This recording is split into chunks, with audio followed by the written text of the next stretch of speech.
Assalamualaikum warahmatullahi wabarakatuh. PSM News kembali hadir menjumpai Anda. Beragam informasi menarik akan kami sajikan untuk Anda selama 30 menit ke depan bersama saya Putih Sari dan berikut PSM News selengkapnya.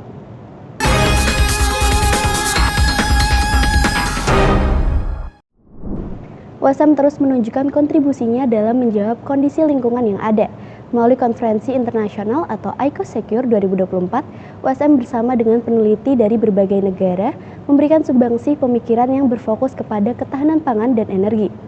Universitas Semarang baru-baru ini sukses menggelar International Conference on Sustainable Engineering, Green Construction, Urban Studies, Agriculture and Food Resilience 2024. Mengusung tema Building a Strong Nation, Advancing State Resilience Through Sustainable Engineering, Green Construction, Urban Studies, and Food Security. EcoSecure 2024 turut dihadiri Direktur Riset Teknologi dan Pengabdian kepada Masyarakat, Direktorat Jenderal Pendidikan Tinggi, Kementerian Pendidikan Tinggi, Riset dan Teknologi Republik Indonesia, Profesor Dr. Insinyur M. Faiz Syuaib MAGR. Ketua Panitia Ferry Firmawan STMT PhD mengungkapkan tahun ini USM menyelenggarakan sebanyak 3 konferensi internasional. USM itu sebetulnya menyelenggarakan 3 konferensi internasional pada tahun ini. Alhamdulillah untuk EcoSecure dikelolakan pada Fakultas Teknik dan kemudian berkolaborasi dengan Fakultas Teknologi Pertanian. Dan EcoSecure ini membahas tentang Sustainable Engineering, membahas tentang Green Construction, membahas tentang Tourism, membahas tentang Food Technology. Dan hari ini kita menyelenggarakan di Hotel Tentrem ini dan mengundang semua para pihak, para industry practitioner, tentu juga para researcher, kemudian para academician untuk mengupdate semua yang ada di 4 bidang tersebut untuk dibahas. Dan hari ini nampaknya USM menjadi pionir dari berbagai konferensi internasional yang kita selenggarakan. Sebanyak 110 paper terkumpul dari 300 peneliti yang berasal dari beberapa negara. Hadir sebagai narasumber EcoSecure 2024, Center of Excellence in Urban Mobility Research and Innovation Thammasat University Thailand Assault, Profesor Pawine Amtrakul PhD, dan Head of Green Prom Research Group University Teknologi Malaysia Assault, Profesor Dr. Rozana Binti Zakaria. Ferry juga menambahkan konferensi internasional itu sejalan dengan era pemerintahan Prabowo Subianto yang berfokus kepada ketahanan pangan dan energi. Dan nanti outputnya adalah masuk ke jurnal berindeks Scopus dan Web of Science. Dan itu yang kemudian kita berharap ada tradisi baru di USM, tidak hanya proceeding yang kita tuju, tetapi juga jurnal yang berindeks Scopus yang itu special issues hanya untuk conference kita ini, EcoSecure 2024. Dan alhamdulillahnya lagi ada 2 yang mau, yaitu PMG Planning Management Journal, dan dari Polandia, yaitu CIR Civil Engineering and Environment Review. Dan kedua ini disupport juga dengan Knowledge E, itu rencana jurnal yang untuk bidang-bidang agriculture dan food. Menjadi bentuk edukasi bagi para pemilih agar cermat dalam melihat visi dan misi pasangan calon, KPU Kota Semarang gelar pemutaran film Tepatilah Janji untuk edukasi pemilih muda. Komisi Pemilihan Umum atau KPU Kota Semarang menggelar pemutaran film bertema pemilihan umum berjudul Tepatilah Janji di Gedung Auditorium USM pada Senin 28 Oktober 2024.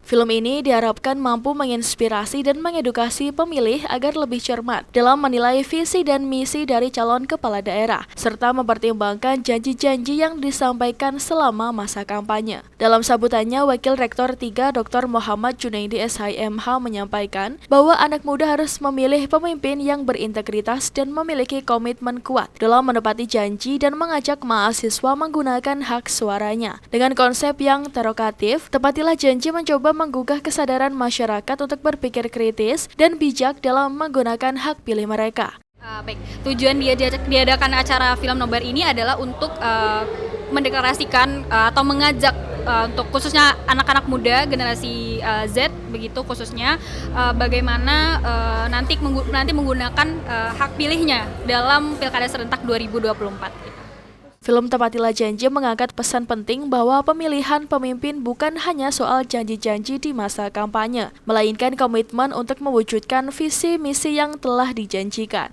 Terkhusus anak muda, harapan dengan ada film Tepatilah Janji ini supaya kita sebagai generasi muda tidak golput dan menggunakan hak suara kita dengan sebaik-baiknya tanpa mau digunakan atau diiming-imingi oleh money politik begitu.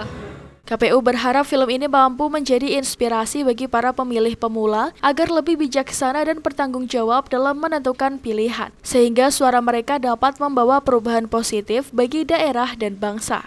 Kesan dan pesan filmnya cukup menarik ya, apalagi mengangkat isu-isu politik seperti yang ada di Indonesia.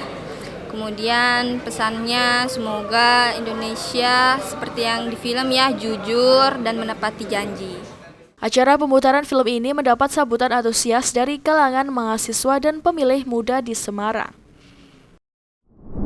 Memeriahkan Hari Listrik Nasional, Persatuan Istri Karyawan Karyawati UP2D Jateng dan DIY menggelar bakti sosial secara serentak di 3 lokasi. Hal ini menjadi komitmen PLN dalam mendukung kesejahteraan dan kemandirian komunitas di sekitar wilayah operasional. Memperingati Hari Listrik Nasional tahun 2024, PIKK PLN UP2D Jateng dan DIY menggelar bakti sosial. Berkolaborasi dengan YBM PLN serta para serikandi PLN, acara yang berlangsung 25 Oktober 2024 itu digelar secara serentak di 3 lokasi, diantaranya DCC 1 Semarang, DCC 2 Yogyakarta, dan DCC 3 Purwokerto. Manajer PLN UP2D Jateng dan DIY Mosadli menyatakan bahwa kegiatan ini mencerminkan komitmen PLN dalam mendukung kesejahteraan dan kemandirian komunitas di sekitar wilayah operasionalnya. Bakti sosial ini difokuskan pada sejumlah lembaga yang membutuhkan perhatian khusus, yakni SLB Insan Tiara Bangsa di Semarang, Panti Asuhan Mustika Tama di Yogyakarta, dan Yayasan Yatim Piatu Budi Rahayu Al Barokah di Purwokerto. Mosadli juga menyatakan bahwa dengan semangat gotong royong, kegiatan bakti sosial ini dapat memberikan manfaat langsung bagi anak-anak berkebutuhan khusus dan anak-anak yatim piatu. PLN terus berkomitmen untuk terus bertumbuh bersama pelanggannya. Tak hanya menghadirkan listrik tetapi juga menyala bersama semangat kepedulian dan pemberdayaan masyarakat. Retreat Kabinet Merah Putih di Akademi Militer mengundang perhatian masyarakat Indonesia. Di balik berlangsungnya acara itu, sinergi PLN menghadirkan listrik yang andal dan tanpa kedip menjadi bagian kesuksesan acara tersebut. PLN UP2D Jateng dan DIY kembali menunjukkan komitmen dalam mendukung agenda kenegaraan dengan memastikan keandalan listrik tanpa kedip pada Retreat Kabinet Merah Putih yang berlangsung di Akademi Militer Magelang 24 hingga 27 Oktober 2024. Acara yang dipimpin oleh Presiden Prabowo Subianto ini berlangsung lancar berkat kontribusi penuh PLN dalam menjaga kualitas pasokan listrik yang stabil. Manajer PLN UP2D Jateng dan DIY Mosadli mengatakan, dalam upaya memastikan kelancaran pasokan listrik selama acara, PLN UP2D Jateng dan DIY mengerahkan 45 personel terlatih, serta berbagai peralatan canggih termasuk 11 unit UPS, 18 unit gardu bergerak, 48 PHBTR, dan 3 automatic change over switch tegangan menengah. Semangat Sumpah Pemuda menjadi inspirasi untuk terus berkolaborasi antara unit PLN. Kerjasama ini difokuskan pada penguatan instalasi dalam bangunan serta mempererat kelistrikan dengan memasok ke lokasi acara dari 2 jalur pasokan yang berbeda, sehingga seluruh rangkaian kegiatan kenegaraan dapat berlangsung dengan lancar dan penuh kenyamanan. Dengan persiapan matang dan sinergi antar unit, PLN berhasil mendukung kelancaran acara Retreat Kabinet Merah Putih, menunjukkan profesionalisme dan dedikasi tinggi untuk memastikan bahwa pasokan listrik tetap andal dan tanpa kedip di setiap momen penting negara. Untuk mencegah abrasi pantai yang setiap tahun terus terjadi di sepanjang Pantai Jepara, Jawa Tengah, ratusan pemuda dan anggota Kodim 0719 Jepara menanam 2.000 bibit mangrove di Pantai Mororejo, Jepara. Kegiatan penanaman bibit mangrove ini akan terus dilakukan guna untuk mengembalikan sabuk hijau di sepanjang pesisir Pantai Jepara. Kegiatan penanaman ribuan bibit mangrove ini diinisiasi oleh Kodim 0719 Jepara, Jawa Tengah dalam rangka memperingati Hari Sumpah Pemuda yang ke-96 Selasa siang. Dalam kegiatan tersebut bukan hanya TNI yang melakukan penanaman, namun berbagai elemen masyarakat juga ikut menanam, seperti Polri, mahasiswa, anak-anak sekolah, organisasi kemasyarakatan, hingga masyarakat setempat. Bibit-bibit mangrove itu ditanam di bibir pantai yang kondisinya rusak akibat tergerus ombak. Di kawasan pantai Mororejo sebenarnya sudah terdapat mangrove, namun masih banyak lokasi yang kosong dan kondisinya terus tergerus ombak. Dandim 0719 Jepara Letkol ARM Hoyrul Cahyadi menyampaikan, penanaman mangrove ini merupakan gerakan bersama oleh TNI untuk merawat kawasan pesisir dan juga sebagai salah satu peringatan Hari Sumpah Pemuda. Rencananya penanaman bibit mangrove ini akan terus dilakukan hingga peringatan Hari Pahlawan di beberapa titik di pesisir Jepara karena masih ada 3.000 bibit mangrove yang belum tertanam. Untuk tanam mangrove, kita kemarin sudah mengambil bibit sebanyak 5.000 dari BPDes Provinsi. Hari ini yang kita tanam masih 2.000. Kebetulan lokasinya di Desa Mororejo, Kecamatan Melongo. Nanti untuk 3.000-nya kita akan secara bertahap setiap minggu nanam, tapi melibatkan klaster yang berbeda. Untuk hari ini karena kebetulan kemarin juga Sumpah Pemuda Provinsi Jawa Tengah dilaksanakan di Jepara, kami ingin menjadikan momentum Sumpah Pemuda ini menjadi agenda bahwa pemuda harus aktif dan turut serta dalam upaya pelestarian alam. Nah, salah satunya dengan menanam mangrove. Sementara itu, para peserta terutama anak-anak sekolah SD, mahasiswa dan pramuka tampak semangat menanam mangrove. Sekar, salah satu mahasiswi Unisnu Jepara mengatakan, penanaman mangrove ini sebagai upaya untuk menjaga lingkungan. Sebagai pecinta alam, Sekar melihat pesisir pantai Jepara sudah banyak yang tergerus abrasi, seperti Pantai Bula, Kecamatan Kedung, dan Pantai Selayar, Kecamatan Melongo. Di sini kita menanam mangrove bersama dengan TNI Kodim dari Jepara. Ini kita menanam mangrove di pantai Mororejo, yaitu Pantai Pungkruk. Ini fungsinya itu agar menahan abrasi dari ombak air laut. Untuk di Jepara itu lumayan karena semakin bertambahnya musim itu kan musim sudah tidak lagi diperkirakan. Ini sudah beberapa pantai itu sudah tergerus oleh ombak gitu. Terutama ada di Pantai Bula, ada juga di Pantai Selayar itu sudah tergerus oleh ombak. Selain tanam mangrove, peserta juga melakukan bersih-bersih pantai. Kegiatan seperti ini juga bakal dilakukan di beberapa tempat lainnya. Dari Jepara, Eni Ayu Lestari melaporkan. Pelaksanaan Asesmen Nasional Berbasis Komputer atau ANBK di Kota Semarang kini mulai berlangsung untuk jenjang sekolah dasar. Sayangnya, sejumlah sekolah di Semarang masih menemui kendala berupa kurangnya sarana penunjang ujian seperti komputer. Sekolah kemudian terpaksa meminjam laptop untuk menambal kekurangan fasilitas sekolah.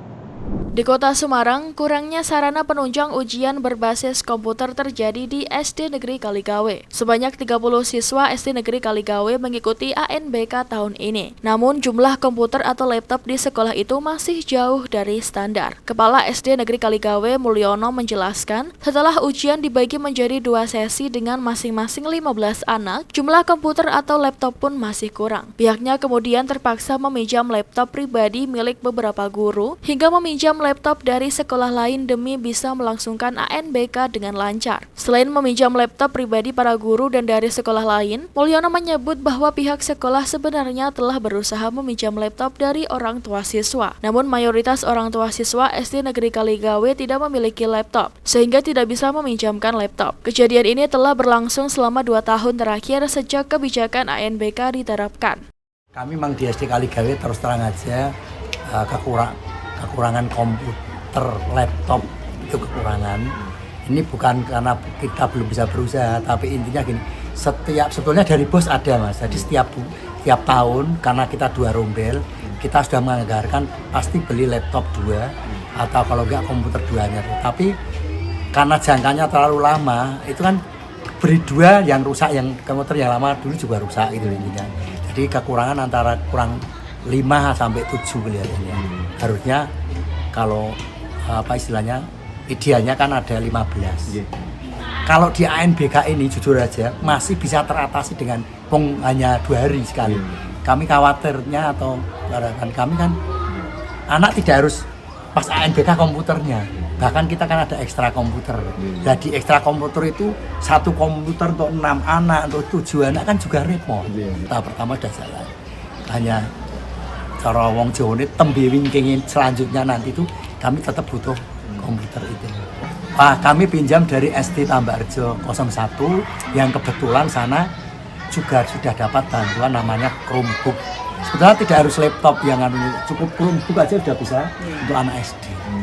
Hanya saya keluarkan nanti kalau mau ada bantuan dari yang lain-lain, syukur lagi dari dinas betul-betul terketuk dan ada. Sudah mengajukan ke dinas ya? Sudah. Tapi sejak kapan? Secara proposal jujur saya belum. Artinya memang secara lisan sudah, tapi tertulis karena WA saya langsung pada dan Sarpras. Dan jawabannya juga langsung dijawab, menyenangkan juga. Jawabnya nanti kalau ada tetap saya usahakan. Ini bahkan terakhir nih dari Mas Fahri, ya Pak Mul nanti kalau betul-betul ada bantuan komputer kali gawe saya prioritaskan. Memang sudah ada jawaban. Sebenarnya kalau butuhnya berapa sih Pak? Butuhnya ya sekitar, kalau untuk sekalian itu ya sekitar 15-an aja satu rumah. Dan saat sudah berkali-kali tolong yang punya laptop pinjam gini, nyatanya juga nggak perlu, ada dua alternatif, punya tapi Mbak Yuni dan itu barang mahal nggak mungkin dipinjamkan, ya kan? Memang betul-betul nggak punya ya sama lu, memang itu kita itu laptop di wilayah kita betul-betul barang berharga. Pemirsa, perayaan Halloween akhir Oktober kembali diwarnai tingginya pembelanjaan konsumen Amerika Serikat. Meski konsumen tetap berhemat di tengah tingginya inflasi, berbagai tips beredar di antara konsumen dan orang tua anak untuk membeli kostum lebih terjangkau sambil juga mengurangi dampak lingkungan perayaan ini. Selengkapnya dilaporkan tim VOA. Informasi ini sekaligus menutup perjumpaan kita hari ini. Tetap saksikan USM News hanya di USM TV. Saya Putri Sari dan seluruhku yang sedang bertugas pamit undur diri. Terima kasih. Wassalamualaikum warahmatullahi wabarakatuh. Halloween telah menjadi tradisi lama di Amerika Serikat, sebelum juga diperingati di banyak negara lain, menggabungkan hal-hal mengerikan dengan perayaan pergantian musim, dari musim gugur ke musim dingin. There's definitely a tension in Halloween between fear and fun. Dressing up is fun. Candy is fun. Going out with your peers or staying in with your peers is definitely fun. But the things that people dress up as, at least some of those things, are scary things. Halloween juga mendongkrak pembelanjaan konsumen. Since COVID, we have seen Halloween spending increase approximately 50%. It's gone from about $8 billion at that point to forecast of $12 billion this year, and 50% increase, and that's not characteristic of other holidays as well. Tapi angka tahun ini lebih rendah dibandingkan tahun sebelumnya. Tingginya inflasi membuat banyak konsumen berhemat. A great tip to save money on a costume is to go thrift shopping. Thrift shopping, and you can take any amount of clothing that you have and be a zombie by ripping it up and throwing some powder on you. Satu kiat hemat lain adalah membuat sendiri kostum. There's webinars right now online all over the place that you can go and learn how to sew and make an affordable costume. There's a website called HalloweenCostumes.com, and they have from baby sizes to extra large plus sizes.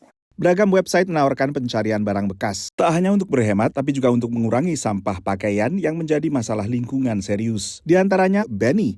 We've heard from someone a little bit ago that her and her partner are doing Taylor and Travis. And you go on, you're like, okay, I don't want to spend $200 on a Travis Kelce NFL jersey. There's actually hundreds of those available on secondhand sites right now for way discounted. And so why not get the real thing at a lower price? You're not going to reuse a really cheap plastic thing, but if you go out and you want to be Elle Woods from Legally Blonde, you can type, hot pink fur jacket into checkbenny.com. We'll show you a bunch of options, and those are things that, because they're higher quality, you're more likely to want to wear again or integrate into your wardrobe in some other way. Satu lagi pertimbangan lingkungan, untuk kostum anak biasanya hanya dipakai sekali saja, lalu setelah itu sang anak sudah terlalu besar untuk mengenakannya tahun selanjutnya. Selain berbelanja kostum Halloween, konsumen Amerika Serikat juga membeli berbagai dekorasi menyeramkan seperti kerangka raksasa di belakang saya ini dan menghiasi rumah mereka untuk siap didatangi oleh para trick-or-treaters, anak-anak yang memakai kostum dan meminta permen. Dan tidak seperti kostum anak-anak, dekorasi ini masih bisa digunakan ulang tahun selanjutnya. Dari Washington DC, saya Nova Purwadi dan tim VOA.